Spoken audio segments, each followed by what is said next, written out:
Hi friends! Welcome to our channel. టాప్‌కొచ్చి EAMCET 24 సంవత్సరం వరకు థర్డ్ ఫేజ్ కౌన్సిలింగ్ సంబంధించి సీట్ అలాట్‌మెంట్ ఆర్డర్ అయితే టుడే అయితే రిలీజ్ చేయబోతున్నారు. సో, సీట్ అలాట్‌మెంట్ సంబంధించి మనకు ఏ టైంకి రిలీజ్ చేస్తారనేది కూడా చాలా మంది స్టూడెంట్స్ అడుగుతున్నారు. సో, మనకు టైమింగ్ వచ్చేసి అయితే ఆల్రెడీ ఆఫ్టర్‌నూన్ కూడా మనకు అయిపోయింది. ఇంకా రిలీజ్ చేయలేదు. సో, ఈవినింగ్ మనకు 4:00 కానీ, మనకు ఈవినింగ్ 6 తర్వాత కానీ మాక్సిమం అయితే రిలీజ్ చేస్తారండి. సో, ఏదైనా అప్డేట్ ఇంకా వస్తే మీకైతే ఇన్ఫార్మ్ చేస్తాను. సో, కొత్తగా వెయిట్ చేసిన సో, ప్లీజ్ వీడియోని లైక్ చేయండి. మీకు ఏమైనా డౌట్స్ ఉంటే కామెంట్ చేయండి. రిప్లై అయితే ఇస్తాను. సో, కొత్తగా వెయిట్ చేసిన వాళ్ళు సో, ప్లీజ్ లైక్ చేయండి. So, seat allotment once release చేసిన వెంటనే ఎటువంటి డాక్యుమెంట్స్ అనేవి కాలేజ్ సబ్మిట్ చేయాలో కూడా వీడియో అయితే చేస్తాను. సో, దాంట్లో అయితే మీకు క్లియర్ కట్‌గా అర్థమవుతుంది. సో, ఇంకేమైనా డౌట్స్ ఉంటే కామెంట్ చేయండి. సో, సీట్ అలాట్‌మెంట్ సంబంధించి మనకు ఈవినింగ్ 4:00 కానీ, 4:00 తర్వాత అంటే మనకు 6:00 తర్వాత కానీ ఒక సీట్ అలాట్‌మెంట్ అయితే రిలీజ్ చేస్తారు. సో, ఇది ఫైనల్ ఫేజ్ సంబంధించి మాక్సిమం అయితే తొందరగా రిలీజ్ చేయడానికి ట్రై చేస్తారు. కొంత టైం అయితే పడుతుందన్నారు. హెల్ప్‌లైన్ వాళ్ళకి కూడా కాంటాక్ట్ అయితే.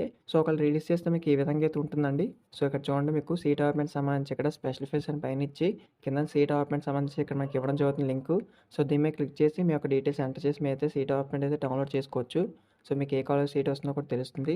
ఏదైనా మనకు అప్డేట్ గనుక వస్తే ఏ టైంకి రిలీజ్ చేస్తారనేది మీకైతే ఇన్ఫార్మ్ చేస్తాను. ఈ వీడియో మీ ఫ్రెండ్స్‌కి కూడా షేర్ చేయండి. Thank you.